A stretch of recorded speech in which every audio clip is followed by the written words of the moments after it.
2021년 고난주간 특별 새벽기도회 첫째 날입니다. 오늘 주실 하나님의 은혜와 말씀을 사모하는 마음으로 조용히 묵상으로 잠시 기도하겠습니다.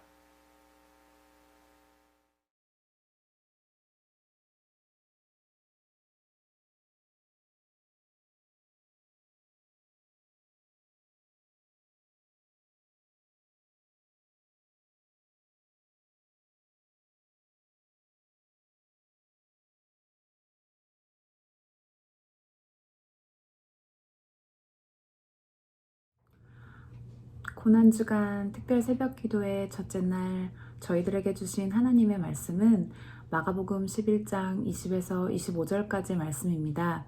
제가 말씀을 읽도록 하겠습니다. 그들이 아침에 지나갈 때에 무화과 나무가 뿌리째 마른 것을 보고 베드로가 생각이 나서 여짜오되 랍비여 보소서 저주하신 무화과 나무가 말랐나이다. 예수께서 그들에게 대답하여 이르시되 하나님을 믿으라. 내가 진실로 너희에게 이르노니 누구든지 이 산더러 들리어 바다에 던져지라 하며 그 말하는 것이 이루어질 줄 믿고 마음에 의심하지 아니하면 그대로 되리라. 그러므로 내가 너희에게 말하노니 무엇이든지 기도하고 구하는 것은 받을 줄로 믿으라. 그리하면 너희에게 그대로 되리라. 서서 기도할 때에 아무에게나 혐의가 있거든 용서하라. 그리하여야 하늘에 계신 너희 아버지께서도 너희 허물을 사하여 주시리라 하시니라. 마가복음 11장 20에서 25절 말씀. 아멘. 어제 주일 예배에서 함께 나눈 말씀이 예수님께서 예루살렘에 입성하신 사건에 대한 것이었습니다. 마가에 따르면 예루살렘에 들어오신 예수님은 성전을 둘러보시고 예루살렘에서 나가셔서 베다니로 다시 가십니다. 아마도 밤을 보내시기 위해서일 것입니다. 그리고 다음 날 아침에 베다니를 떠나서 예루살렘으로 다시 돌아오시는데 시장하셨던 예수님께서 한 무화과 나무를 보시죠. 그리고는 그 나무에서 무화과를 얻을 수 있을까 해서 가까이 다가가셨습니다. 그런데 그 무화과 나무는 잎만 무성할 뿐 열매는 찾아볼 수가 없었습니다. 그리고 예수님은 우리를 약간은 어리둥절하게 만드는 말씀을 하시지요. 열매가 없는 무화과 나무를 향하여서 사람들이 내게서 다시는 열매를 얻지 못할 것이다 라고 하는 말씀을 하십니다. 그 말씀을 하시고 예루살렘으로 올라가셔서 어제 둘러보신 성전으로 향하시죠. 그리고 성전에서 매매하는 사람들을 내쫓으시고 성전을 강도의 소굴로 만들었다 이렇게 비판하십니다. 이 일 때문에 대제사장들과 서기관들이 예수님을 죽이려고 꾀하지만 사람들이 예수님의 가르침을 놀랍게 여기고 있어서 실행을 하지는 못합니다. 그리고 다시 날이 저물고 예수님과 제자들은 예루살렘에서 나오셔서 다시 베다니로 가십니다. 여기까지가 월요일에 나타난 예수님의 행적이고 오늘 우리가 함께 읽은 본문의 말씀은 사실은 그 다음 날인 화요일 아침에 있었던 일입니다. 베다니로 가셔서 밤을 보내신 주님께서 다음 날 아침에 다시 예루살렘으로 들어오십니다. 들어오시는 길에 베드로가 어제 말씀하셨던 그 나무가 말랐다고 하는 것을 예수님께 말씀을 드리죠. 그러자 예수님께서 대답을 하시는데 그 대답이 오늘 본문의 말씀입니다. 본문의 말씀을 살펴보기 전에 우선 이 마가의 특징, 마가복음의 한 가지 특징을 말씀을 드리겠습니다.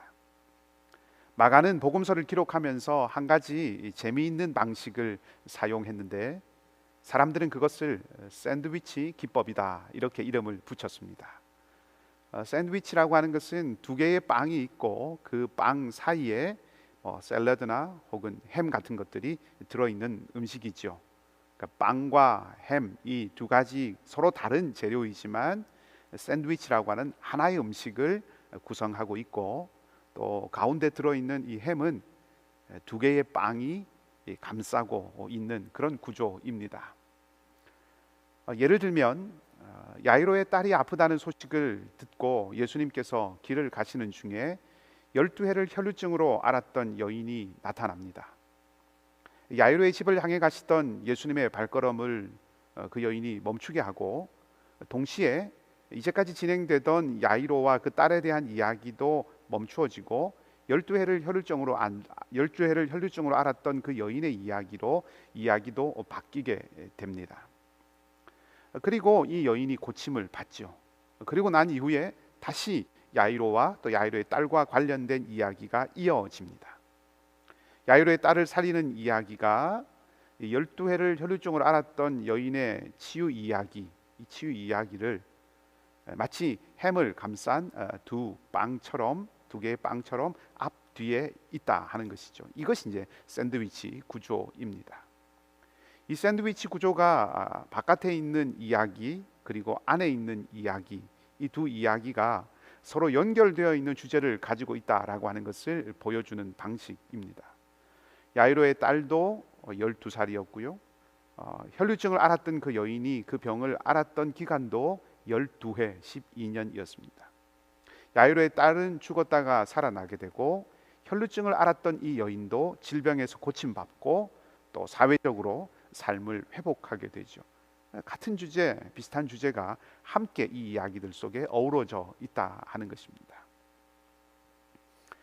오늘 우리가 살펴보는 이 본문의 말씀도 그러한 기법으로 기록이 되어 있는 말씀이죠. 빵처럼 전체, 그러니까 앞과 뒤를 감싸고 있는 이야기는 무화과 나무에 대한 이야기이고, 그리고 햄처럼 가운데 들어있는 것은 성전과 관련된 이야기입니다. 그리고 이 두 사건은 같은 주제를 이야기하고 있는 것입니다. 처음에 열매 없는 무화과를 향해서 예수님께서 저주하십니다. 열매를 내지 못하는 무화과를 심판하신 것이죠. 그리고 성전에 들어가셔서 이 집은 만민이 기도하는 집인데 지금 강도의 소굴이 되었다라고 말씀을 하십니다. 그러니까 성전을 심판하신 것입니다. 그리고 다시 무화과 나무를 보게 되는데 그 나무가 말라버렸습니다. 열매를 내지 못하는 나무가 말라서 죽어버리듯이 참된 예배의 장소가 되지 못하는 그 성전이 심판받고 멸망당할 것이다 라고 하는 것을 말해주는 그런 방식입니다. 오늘 우리가 읽은 본문의 말씀은 바로 이런 맥락에서 이해해야 하는 것입니다. 22절 이하는 예수님의 말씀이죠. 베드로의 말에 대한 예수님의 대답의 말씀입니다. 그 말씀을 예수님은 하나님을 믿으라 라고 하는 말씀으로 시작합니다. 어떤 하나님을 믿고 무엇을 믿어야 한다는 말씀일까요? 22절, 23절 말씀이 그 답을 줍니다. 23절 말씀을 한번 읽어보겠습니다. 내가 진실로 너희에게 이르노니 누구든지 이 산더러 들리어 바다에 던져지라 하며 그 말하는 것이 이루어질 줄 믿고 마음에 의심하지 아니하면 그대로 되리라. 아멘. 예수님의 이 말씀은 맥락 없이 주어진 말씀이 아닙니다. 열매 없는 무화과 나무가 말라서 죽게 된 것을 보여주시면서 열매 없는 무화과 나무를 심판하시는 그 하나님을 믿으라 하는 말씀이죠. 그것을 성전에 적용을 하면 열매 없는 성전을 하나님께서 반드시 심판하신다라고 하는 것을 믿으라 하는 말씀으로 받아들일 수 있습니다. 사실 성전에서는 제사가 원활하게 잘 드려지고 있었습니다. 기준을 통과한 제물들이 잘 관리되고 있었고 필요한 사람은 그 제물을 사서 예배를 드렸습니다. 그런데 예수님의 눈에는 그것이 제대로가 아니었던 것이죠. 입만 무성한 그 무화과 나무와 같아 보였던 것입니다. 왜냐하면 만민이 기도하는, 모든 민족이 함께 모여오는, 그래서 만민이 기도하는 집이 되어야 하는데 강도의 소굴이 되어버렸기 때문입니다. 참고로 이 강도의 소굴이라고 하는 것은 탐욕이 가득한 어떤 그런 곳이 되었다라고 하는 의미이기도 하겠지만, 온 세상을 하나님께로 인도하기 위한 빛이 되는, 이방의 빛이 되는 그런 사명을 잃어버리고 성전을 중심으로 해서 이루려고 하는, 만들어 가려고 하는 유대민족의 편협한 민족주의적인 열심, 그런 열심들만 가득하게 되었다라고 하는 의미도 그 강도의 소굴이라고 하는 말 속에 사실은 담겨 있습니다. 몇 주 전에 말씀드렸던 것처럼 모두를 위한 그 용납과 어울림을 잃어버리고 그들만의 세상을 만들어 버렸다 하는 것이죠. 제사라고 하는 하나님께 드리는 그 예배 행위, 제사라고 하는 그것이 문제가 되고 잘못된 것이 아니라 제사를 드리고 예배를 드리면서 마땅히 품고 있어야 할 인애와 자비, 용서와 용납, 어울림, 이런 가치들을 잃어버렸다라고 하는 것입니다. 그것에 대해서 예수님께서 비판하시고 심판하시는 것입니다. 예수님께서 실제로 성전에 들어가셔서 재물과 또 재물을 파는 사람들을 내쫓으신 것은 상징적인 의미가 담긴 행동이죠.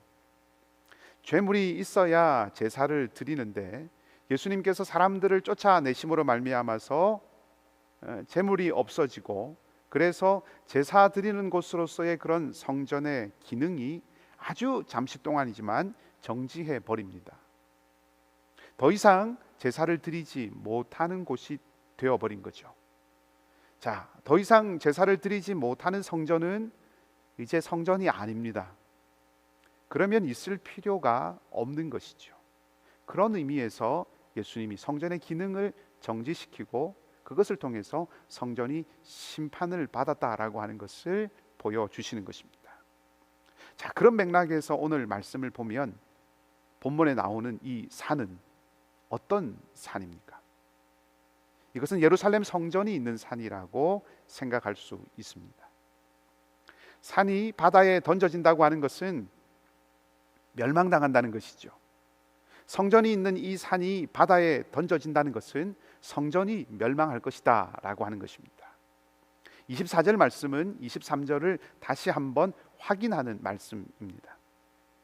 그러니까 충격적이긴 하지만 예수님께서 지금 말씀하시는 믿음, 하나님을 믿으라 하는 그 믿음은 성전이 멸망할 것이다 라고 하는 믿음입니다. 어떤 경우에도 하나님의 성전은 멸망하지 않는다는 것을 믿는다면 그것은 자연스럽고 그것은 어떤 의미에서 보면 당연한 것이죠. 성전은 멸망하지 않는다라고 하는 것을 믿는다면 모를까, 하나님이 계신 성전이, 하나님의 집인 이 성전이 멸망할 것을 믿는다라고 하는 것이 이상한 믿음입니다. 그러면 도대체 예수님께서 말씀하시는 이 이상하게 보이는 믿음, 성전이 멸망할 것이라고 하는 믿음은 무엇을 말하는 것이겠습니까? 그것은 성전이 모든 사람들, 만민이 기도하는 집이 되어서 세상의 모든 민족과 모든 사람들이 하나님 앞으로 오게 해야 하는데, 그렇게 하지 않고 우리만 위하는 하나님으로 여기고 우리만 위하는 하나님으로 섬기는 그런 사람들, 바로 그 사람들이 가진 성전 중심의 신앙, 그런 신앙은 하나님께서 심판하시고 폐기하실 것이다 라고 하는 믿음입니다. 아무리 제사가 끊임없이 드려지고 있다고 해도 성전을 지키는 사람이 끊어지지 않고, 또 제사장들이 있고 율법을 가르치는 사람들이 있어서, 또 성전을 아끼는 사두개인들과 같은 사람들이 있다고 해도 그 안에서 이루어지고 있는 것, 그 성전을 아끼고 사랑하는 사람, 그곳에 모여드는 사람들, 그 성전의 사람들의 신앙이 하나님께서 본래 품고 계셨던 그것과 다르다면, 아니 오히려 하나님의 뜻에 반대되는 일들을 하게 된다면 하나님은 성전과 그 성전의 사람들을 버리실 수 있다는 것입니다. 한마디로 무서운 경고입니다. 그렇게 성전의 멸망을 말씀하신 예수님은 이제 우리 각자가 성전이 되어야 한다고 말씀을 하십니다. 25절 말씀은 기도에 대한 말씀이지요. 그런데 오늘 본문의 맥락과 연결시켜서 그 문맥에서 한번 생각을 해 본다면 이 말씀은 사실 우리 예수님을 따르는 사람들이 성전이 되어야 한다 하는 말씀입니다. 서서 기도하는 것은 바리새인과 세리를 생각나게 합니다. 이들이 어디에서 기도했습니까? 성전이죠. 서서 기도할 때라고 하는 이 표현은 성전을 생각하게 하는 표현이라는 겁니다. 그리고 성전에서 제사를 드리는 것은 다른 무엇보다 용서와 관계가 있습니다. 속죄제를 비롯한 많은 제사들이 죄를 해결하고 그리고 깨어진 관계를 회복하는 것과 연관이 있습니다. 그러니까 용서는 성전에서 일어나는 일이라는 것이죠. 자, 그런데 25절 말씀에 보면 누가 용서한다고 말하고 있습니까? 기도하는 사람입니다. 이렇게 본다면 서서 기도할 때 혐의가 있는 사람들을 용서하라는 말씀은 성전과 성전에서 일어나는 일에 대한 말씀인 것이죠. 예수님은 이 말씀을 통해서 이제 눈에 보이는 이 성전은 잘못된 신앙에 의해서 바다에 빠지게 될 것이니까 너희가 하나님을 바르게 예배하는 성전으로 살아가라 하는 말씀을 하시는 것입니다. 참된 성전이 되어서 용서와 환대의 삶, 모두가 하나님 앞으로 오게 되는 만민이 기도하는 집이 되도록 용서와 환대의 삶을 살아가라 하는 요구이십니다. 정리하면 무화과 나무와 성전에서의 이 사건을 통해서 예수님은 예배와 기도라고 하는 우리의 신앙이 만일 종교적인 행위에 국한되고 우리의 신앙이 우리와 나만을 위한 것이 된다면 그런 신앙은 하나님께서 폐기시키실 것이다 라고 하는 경고를 오늘 주신 것입니다. 그리고 우리의 신앙은 용서와 환대를 가져오는 것이 되어야 한다고 말씀하고 계시는 것이죠. 이런 신앙을 갖기 위해서, 이런 신앙을 위해서 우리는 늘 둘러보아야 합니다. 본문의 앞부분인 11절 말씀을 보면 예수님께서 예루살렘에 들어오신 후에 성전에 가셔서 모든 것을 다 둘러보셨다고 기록하고 있습니다.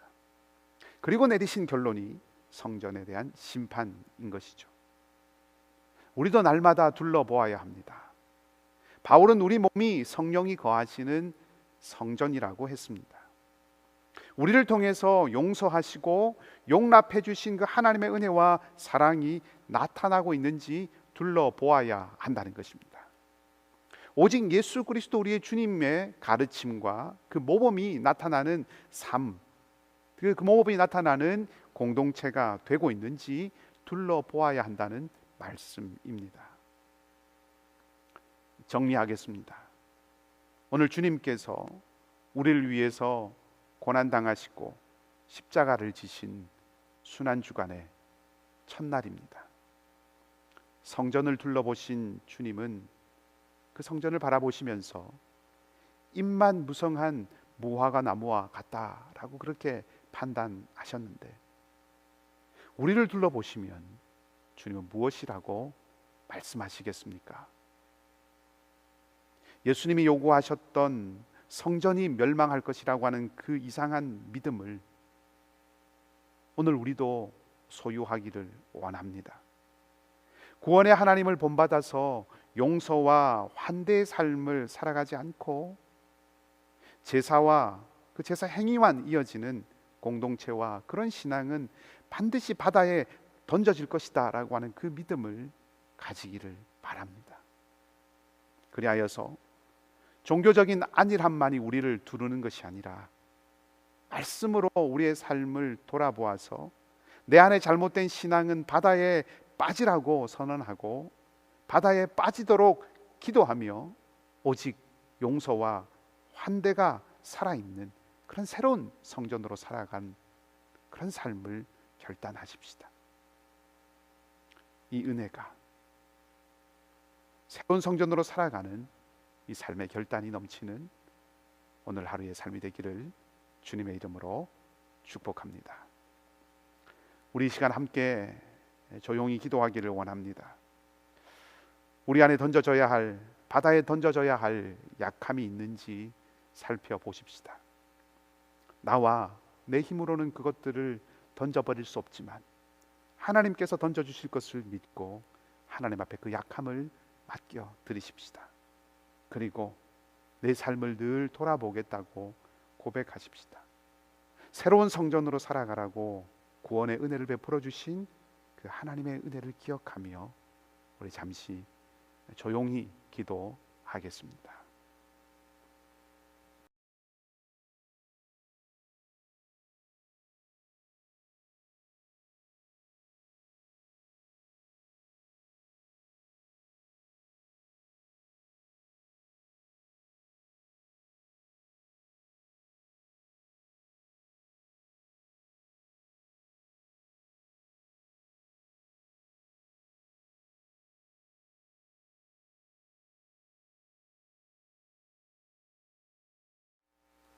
하나님, 주님이 우리 삶을 돌아보실 때 잎만 무성한 무화과 나무와 같지 않기를 원합니다. 약하고 허물 많은 우리에게 구원의 은총을 베푸시고 용납하고 자녀 삼아 주신 것처럼 오늘 우리도 용서하고 품을 수 있는 사람으로 살아가게 하여 주시옵소서. 우리의 입술이 용서의 입술이 되게 하시고 우리의 마음이 사랑의 마음이 되게 하시고 우리의 손이 격려의 손이 되게 하여 주시옵소서. 우리 위에 고난당하신 좋으신 예수님의 이름으로 기도합니다. 아멘. 말씀을 기억하시고 각자 기도하시고 오늘 공동체 기도 제목 두 가지와 함께 자유롭게 기도하시기 바랍니다.